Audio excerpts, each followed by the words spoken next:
We're back with one of our favorite people, Tanis Hellawell, today. She's authored a new book called Good Morning Henry, and we'll get to who Henry is when we get into the interview itself. But really what this story is about is in an age of misinformation, delusion, and disconnection, there's one way we can absolutely access truth, and that is through our physical body, the genius of the physical body. And that's what her book, Good Morning Henry, is all about. So let's go to Tanis. Hi, Tanis. It's good to have you back. And what a wonderful job you did on this book. I can see why you felt so exhausted putting this together, because this stuff goes deep. You have to dig. Well, the thing is, it took me 8 years. And normally it takes me 1 or 2 years to write a book, and then I feel complete. Yeah. But it took 8 years because I had to go through the process myself. Yes. Yeah, and it isn't a learning process. It is a stripping process. Right. It is. And I noticed as I was going along with you, you could take this book and just go one chapter at a time and use it yourself to go through this stripping process. That's the invitation to everyone.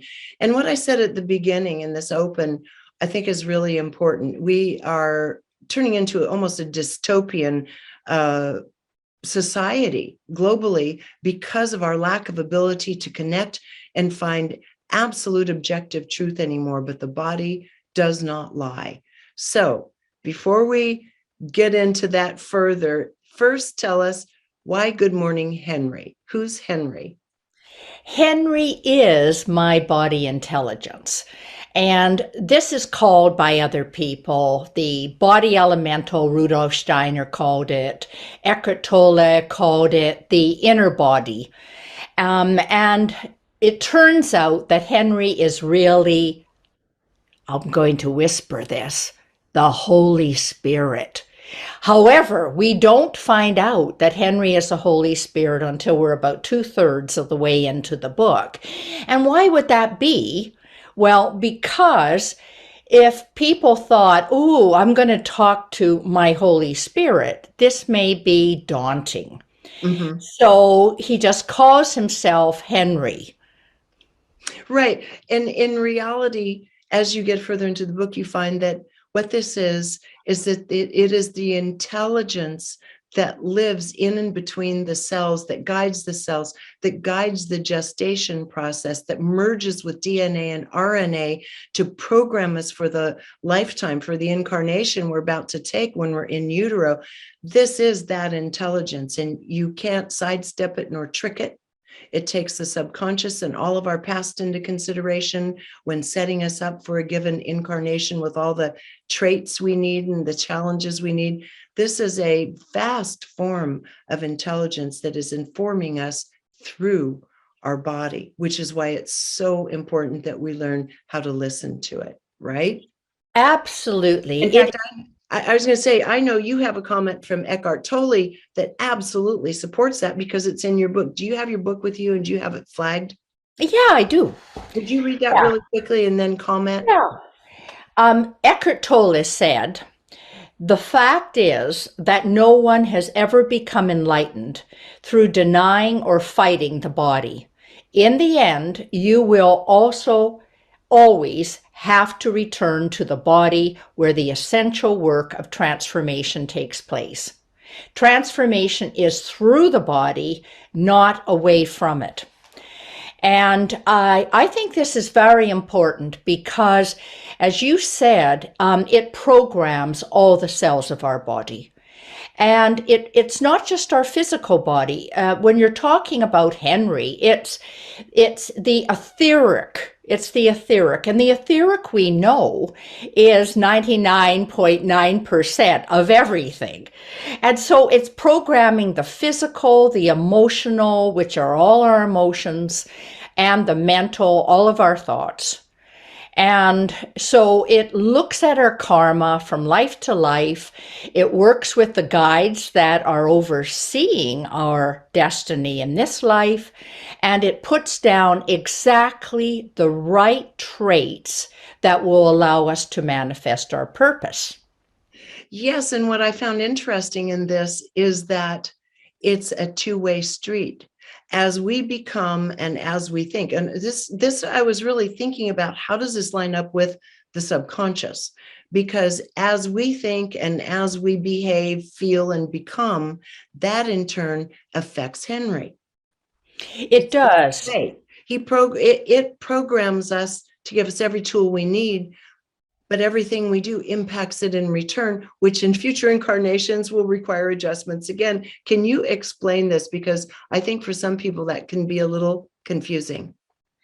Well, I think that we're going through a period in our evolution of humanity, which I call the dark night of the soul. And it's not just an individual thing. People have gone through the dark night of the soul individually for eons.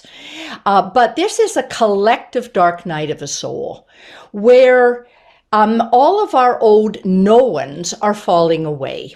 And this means that we have to confront something that is at a deeper level. And you talk about the subconscious or the unconscious. And that is a larger amount of territory that programs us than our conscious. And people have to start listening to their actual thoughts. And often people do this in steps. So first of all, they'll say to themselves, well, my God, my life's not going well. What am I doing wrong?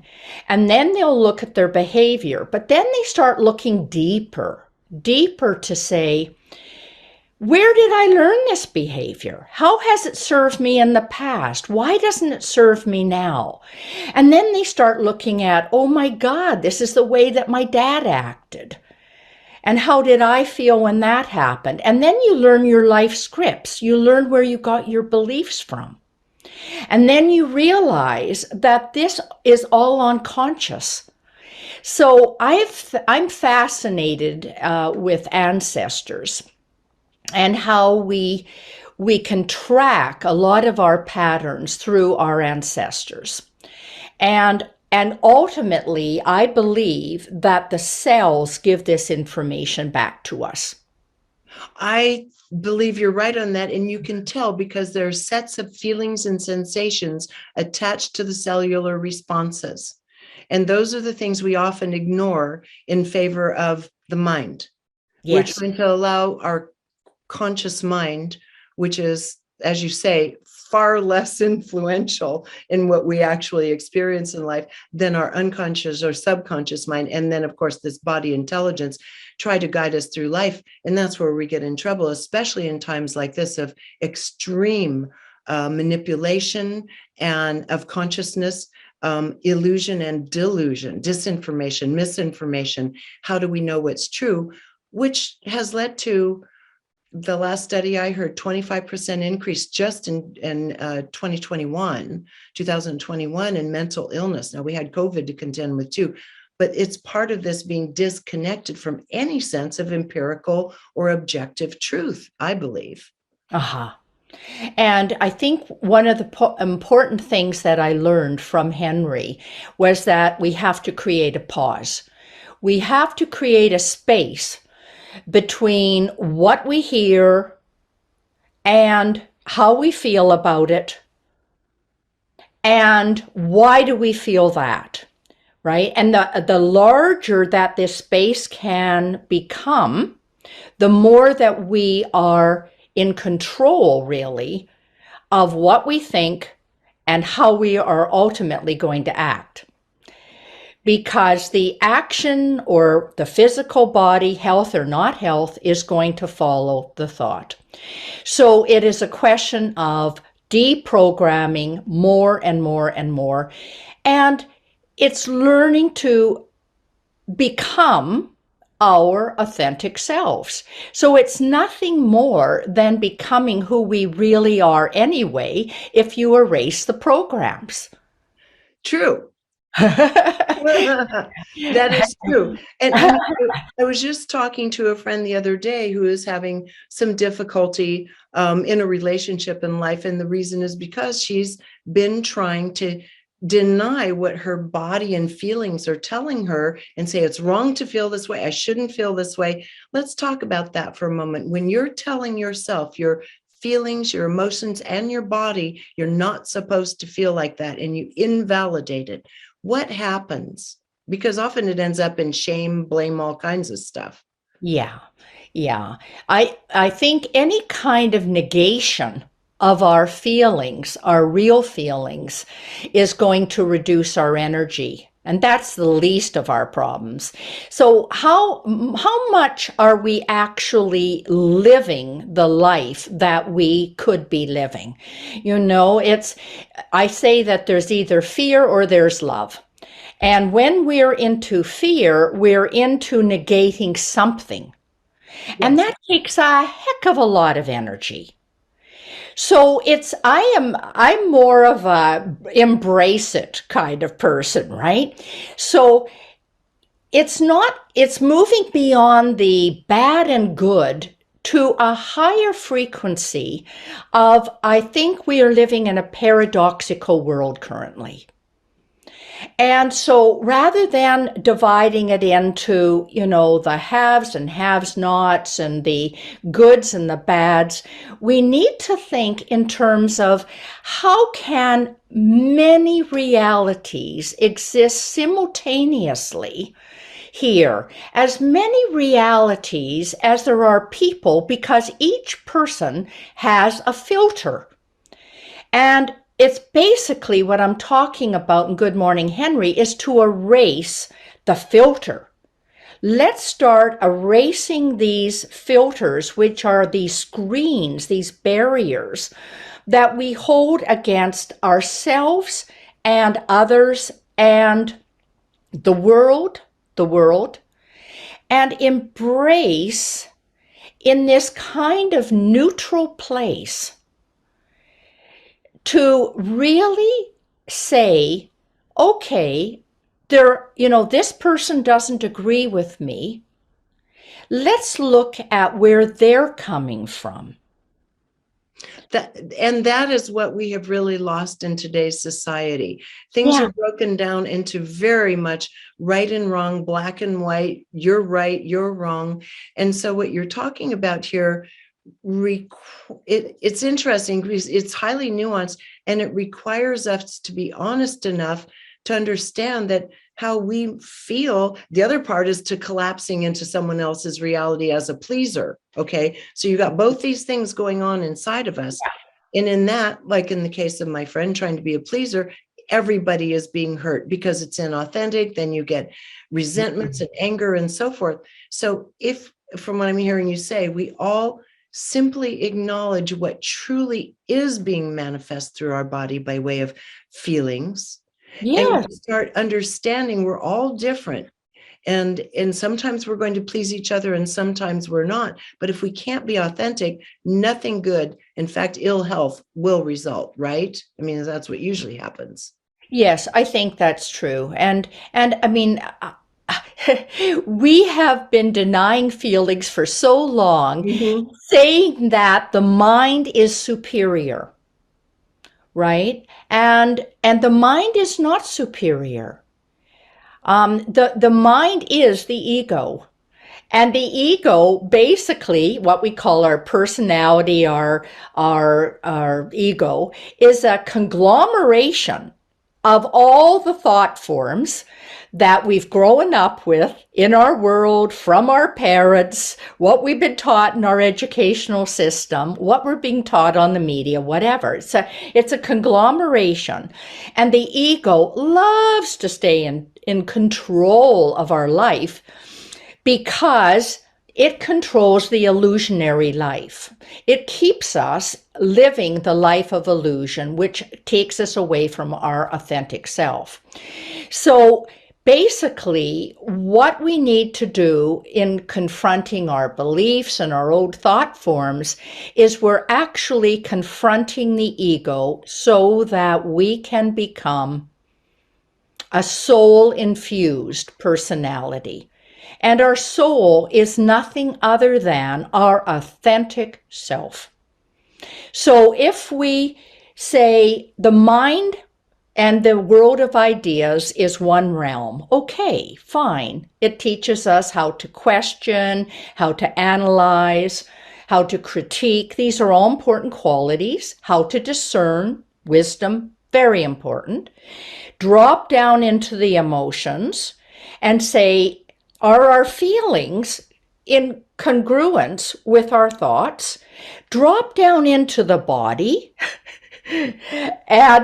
and realize the body now has to assimilate all of this information, but in a conscious way. Mm-hmm. And negating the body is negating the earth. And we have negated the earth. We're in a right mess right now because of how we've negated the earth. And if we come back into the body again, we are also going to come back into alignment with the earth, and natural intelligence is the same as spiritual intelligence. Absolutely. And in this book, the book discusses the ego quite a bit and the quality of thoughts, and it talks about negative versus positive. And so what I want to do is get into a little nuanced conversation about that. It says that repeated negative thoughts strengthen the ego, gives it some grist, something to chew on, to control, where positive thoughts lessen the grip of the ego on us. Now, that said, you can have positive thoughts that are just, mania, basically, pleasure-seeking mania, versus a positive thought that's more congruent with your body intelligence, with natural intelligence. Can you talk about that for a moment so people can begin to discern between those two? Yeah, gosh, that's a really good point. When you're talking about mania, it's trying to escape the journey. Right. And so when we have more pain than we have pleasure, we have two choices. We either seek the reason for our pain and change it, which is what I'm recommending. Right. Because it doesn't go away, folks. It doesn't go away. No matter how much chocolate, alcohol, sex, or drugs you do, it doesn't go away. So find the reason for it, or we do try to escape it, which the ego wants to do. The ego wants to get us off the journey. It wants us to get us off the track because otherwise it can't control us. And if we stay on the track of this unraveling process, it's not just pain that emerges, it's pleasure, because the ahas, are wow. And then we just automatically start rising to a higher frequency. And we know that the DNA, when we're in negative thoughts, it contracts and it expands when we are in positive thought. And when our DNA expands, we're starting to rise to higher frequencies. When we rise to higher frequencies, all of a sudden, our truth changes. People say, oh, I know the truth. Well, heck, oh, heck, my truth continues to evolve. Let's talk about neutral positive, or positive neutral, because this is talked about quite a bit in the book. It's a little more zen to find this place inside ourselves, and then we'll let that lead to non-attachment and why it's important. You've really put your finger on something important, and that is that the ego wants to divide things into the thems and the us's. The ego is all about separation. It's about separation from spirit, separation from the earth. It's just us you've got to look after. You only got to look after yourself, not others. So if we're trying to disarm the ego, we have to face all of our feelings of separation. And in doing that, we're creating in ourselves this pause. And this pause is what I call the neutral positive. And it's being non-judgmental, but awake. So you're still able to discern, but ultimately, call me a Pollyanna, but ultimately, it's important to have an optimistic view that spirit knows what it's doing. The universal consciousness knows what it's doing, and that it will create the situation that will trigger each of us to change, to go from being the caterpillar where we greedy eat up all the world to the butterfly. And right now we are in the cocoon. We're in the cocoon stage of humanity's evolution, where the caterpillar way does not work any longer. We know that, right? And our organizations are falling apart. The structures are falling apart. And so when you go into the cocoon, you start questioning everything. And in questioning everything, we've got to get beyond this blaming, shaming, the anger, the frustration. Let them fall on us, but be able to stay in neutral as these pass through us. We know that each emotion gets a certain kick, right, that we will get. And if we're getting this kick from an emotion, and a lot of people, as you said, are emotional junkies. They just want to get this stimulation. And the ego loves to create this stimulation. So when we get this kick, if we can just stay in neutral for those seconds without reacting, it will pass. The shame and the blame and the guilt and the anger will pass. And we'll be able to calmly discern what the truth that is available to us right now is. This is this neutral positive. Yes, and in your book, as you're writing about this, this starts bringing in the subject of soul. Because here we're talking about body intelligence or body spirit. We're talking about unconscious and conscious mind. And so as I was actually thinking, where does soul come into it? I think that was like the next paragraph I bumped into, which is this objective witness that permeates all. So let's talk about how soul plays in and how soul can speak when we're in a more neutral, quiet place within ourselves. The body intelligence is also the soul. It is all of these things because it is the reflection in our body of universal intelligence. Mm-hmm. So it is soul as well. And the more that we move into this state of not blaming ourselves or others, just discerning and allowing this illusionary world to pass through us. I love what Sri Yukteswar said in the autobiography of a yogi. He said, because I have no preferences or expectations of others, I cannot be disappointed. How true that is. How true that is. So if we say, aha, I'll take back my projections onto others that they should be, all of our shoulds, should be this way or that way or whatever. I'm going to withdraw those. I'm going to put stuff here where we can do the work. This is where we do the work. So I'll put it here and I'll look at how am I projecting onto others what I think they should be, rather than looking at myself and helping strip away and getting to this neutral place. It doesn't make us less effective. It in fact makes us more effective, because we no longer live other people's lives. So that means we are fulfilling our destiny as much as we can see at any moment.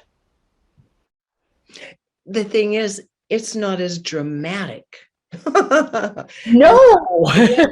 When people become addicted to extreme emotional states, which is certainly a place humanity's in right now, that's what we've done. It's almost like a junkie coming off of drugs to pull yourself back, to even take that pause you're talking about, to stop and let truth simply emerge, and not place the labels of good or bad on it. Let your truth emerge. Say it means that there's something in you that is, repulsed by a particular place or person.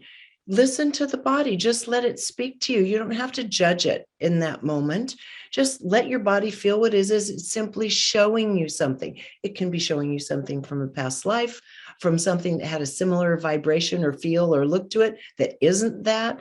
But this to me seems the hardest part for us, to just stop and not attach labels like, oh, bad person. I just judged that person. I don't like them and I don't know why. See what I'm saying? That pause you're talking about. Do you have some practical advice on how, when we start feeling and reacting to everything around us as we have been doing, how we can move back into that pause, positive, neutral place of grace where you just let your reactions and truth be? Yes, the important thing is your last word, be. Human beings are not human beings, they're human doings. So we're not good at the being state. When we are in the being state, we feel it as emptiness. And this is once again the ego. The ego makes us feel this emptiness. So one of the things I do when I'm going round and round and round is I go for a walk. I ground myself on the earth. And I think that this is very important. And when I'm walking, often things fall into my consciousness, which when I was sitting at the computer trying to do it, it wasn't falling in. Absolutely. So do that. Other people do it by running or they go to the gym. So these are some physical activities that we can do that can get rid of this kinetic, frenetic energy. The other thing is, I have to say it is meditation. They spoke quite a bit about meditation in this book. Henry spoke quite a bit about what that does by way of quieting everything, so that the soul, so that the body intelligence can literally be heard, can rise up and be seen and be heard and guide us. It's so important. Talk about the other benefits, because I know there were quite a few more that were listed in there. Yeah, contemplation. Some people say, "Oh, I cannot sit and meditate." Well, there are so many different kinds of meditation. It's perhaps just that the person hasn't found the right amount of meditation. I remember I was once with a Buddhist teacher, Rinpoche, and he said in the Western world, people have got so much energy that they have to go work out before they ever try to sit and meditate. And so that is another way of going about it. I would suggest to people that they stop adding stuff. We keep so busy with our to-do list that there is no space anymore to think creative thought. And so it's an addiction, as you said. And we need to say enough already. So, for example, you go on a holiday and you race from place to place to place, so that you get no rest at all, and it is just a superficial glance at things. What I'm recommending and what Henry recommends is, instead of going out and dispersing your energy, go deep. Realize that it's all inside and it's subtle. And we've been so bombarded by active media, which it's here, we're on an active media, computer, TV, Netflix, radio, it's all active media, that it's an addiction to this stimulation.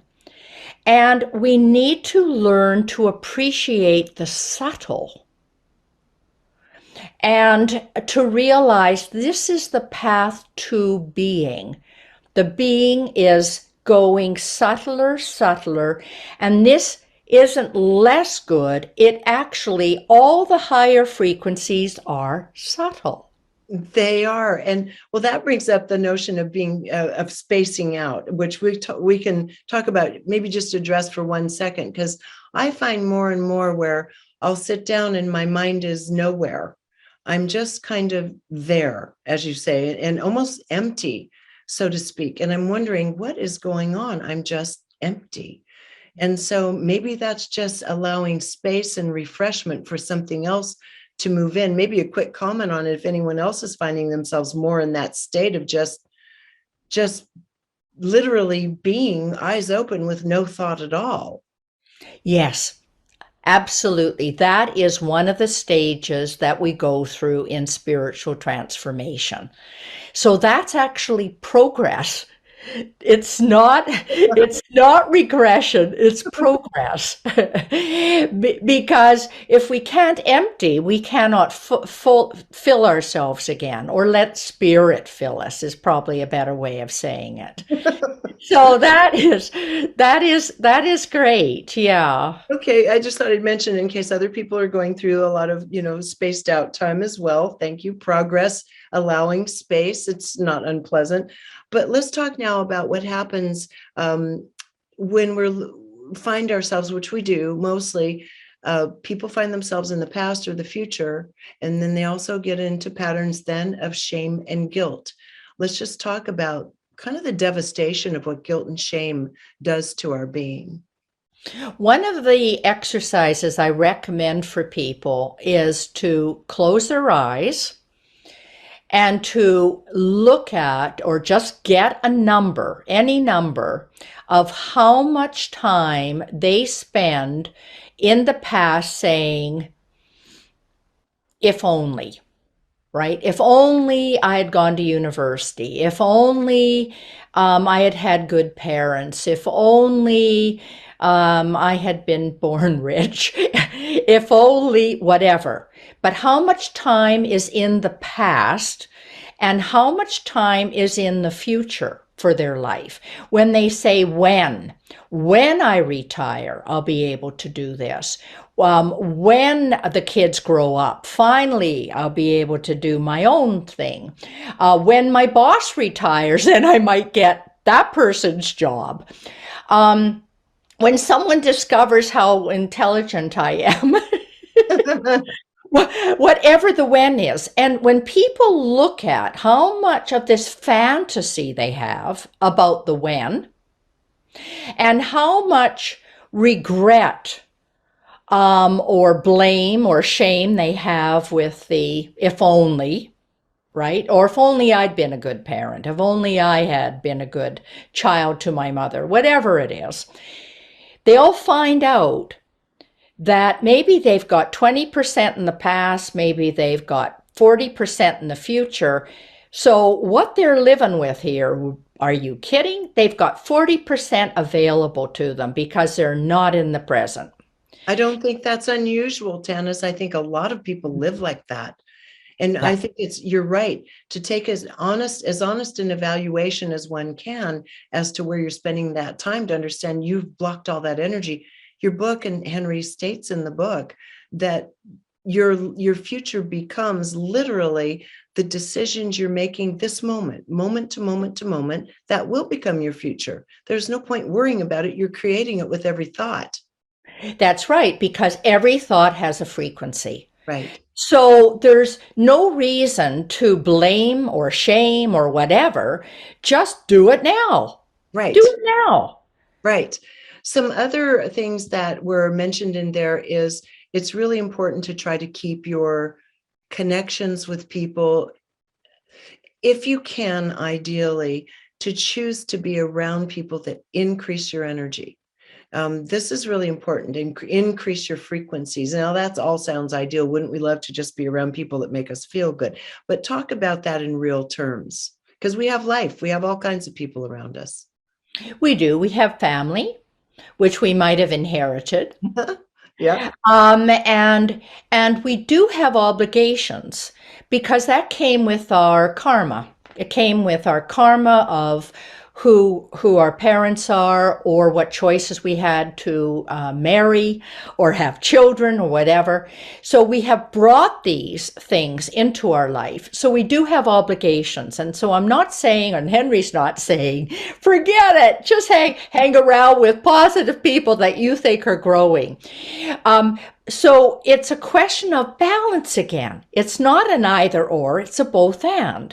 So how do you meet people where you have obligations, where they're at? And rather than seeing the negative in them, see what positives you can find even in a difficult person. Because everyone has a soul and everyone is capable of growing and learning. So to focus on that, and I think people pick that up. They pick that up energetically when you are not criticizing and judging them. It doesn't come from the words you're saying. It comes because of our frequency. Mm-hmm. And everyone wants to be loved.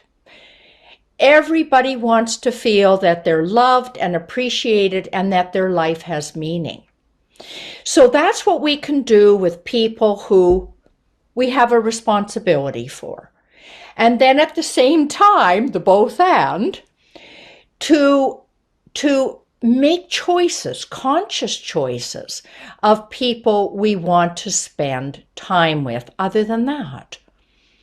And are these people learning and growing? I often say when you put two people together, you've either got less than two or more than two. Right. So what's a 1 + 1 = 3? And those are the people you want to be with the allies, with your spiritual companions. And sometimes people say, and this happens during spiritual transformation, old friends fall away. You're not understood often by old friends and people who've been in your life.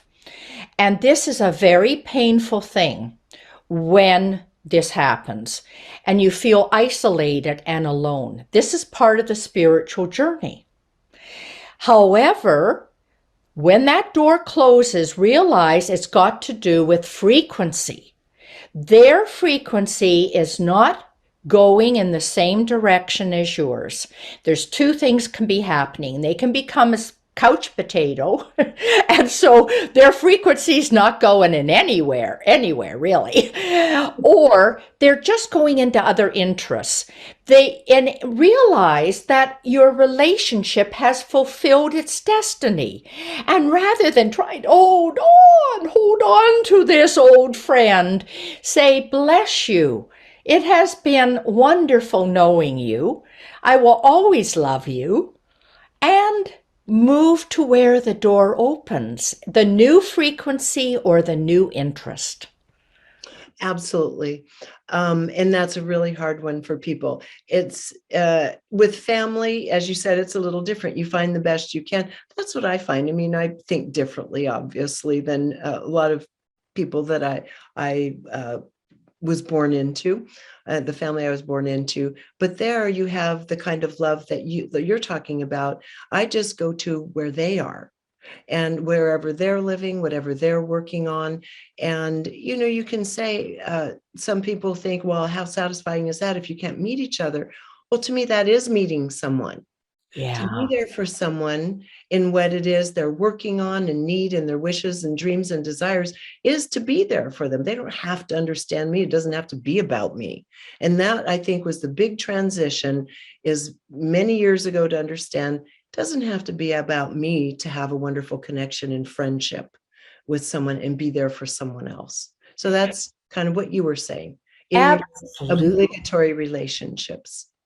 Oh, absolutely. And ultimately, our frequency rises when our heart opens more. And Yes. our heart opens more when we have compassion and forgiveness and deeper love. So this is what we all want. And we can practice that with someone on the Anybody. street. Anybody. Yes. Anybody. I totally agree. And that expands everything. And so, again, this non attachment to, oh my God, I've changed, I've grown, they don't get me. Just don't attach to that notion that everyone's supposed to get you and understand you. I think that is huge in the spiritual community, is people feeling rejected and misunderstood. No worries. Don't worry about being rejected or misunderstood. Just still show up in the way you can for someone else in that case. So meanwhile, in the book, we're running up against our kind of time limit here. You have a whole glossary which people asked you about body conditions, health conditions, and the underlying emotional and mental and spiritual kind of issues that created that condition. So maybe just run by a couple of them. There are quite a few in there for people who are curious. Some of the more common ones, like heart problems or cancer. Okay, let's look at heart problems. Problems with the heart is this main issue of feeling unloved. So, so rather than just thinking, we can either look at symptom or cause, and I'm interested in cause. So, where is this feeling of unloved? Well, first of all, to realize that a lot of our feelings and emotions are not unique to us, right? So that there's nothing really special about that. It can be that, this is a major issue for most humans, of this feeling of I'm not loved enough, right? And this gets back to the scarcity mentality, that we feel that there's a scarcity of something.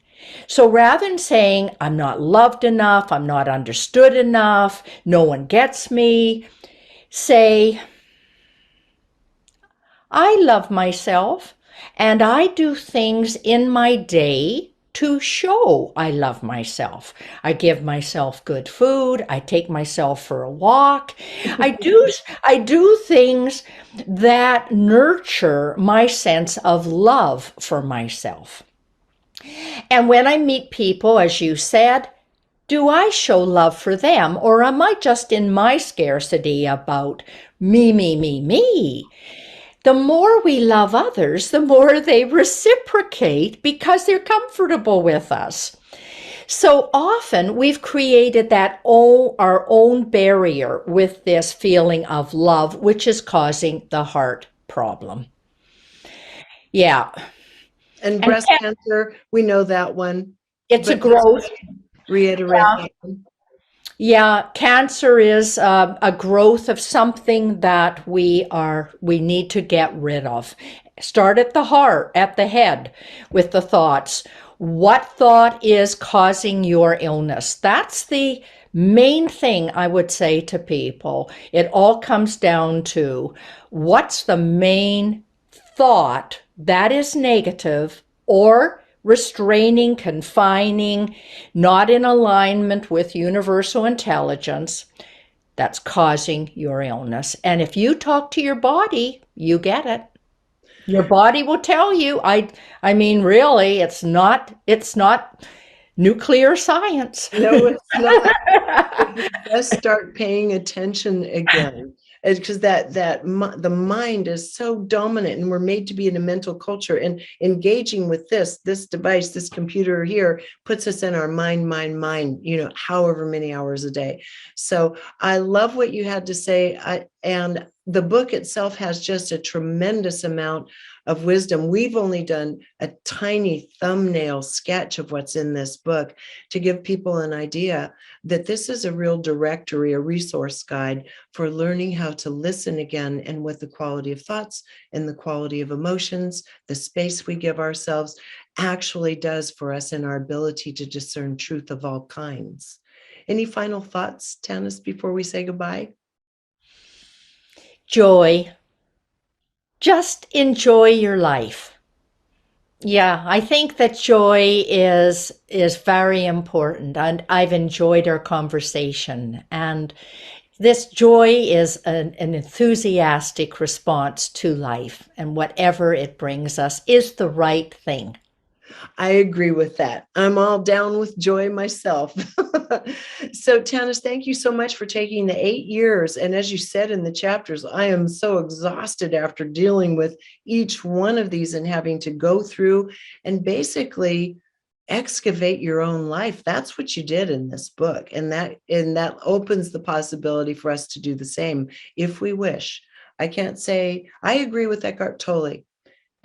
Cannot have progress if we're going to ignore what our body is trying to tell us. We can't transform. I agree with this too. Tanis, thank you so much. I really appreciate you and your book, Good Morning, Henry. Thank you. Thanks for having me. Again, everyone, the name of the book is Good Morning, Henry, which you can find on Amazon.com. A wonderful workbook for getting back in touch with the true wisdom that your body is trying to share with you.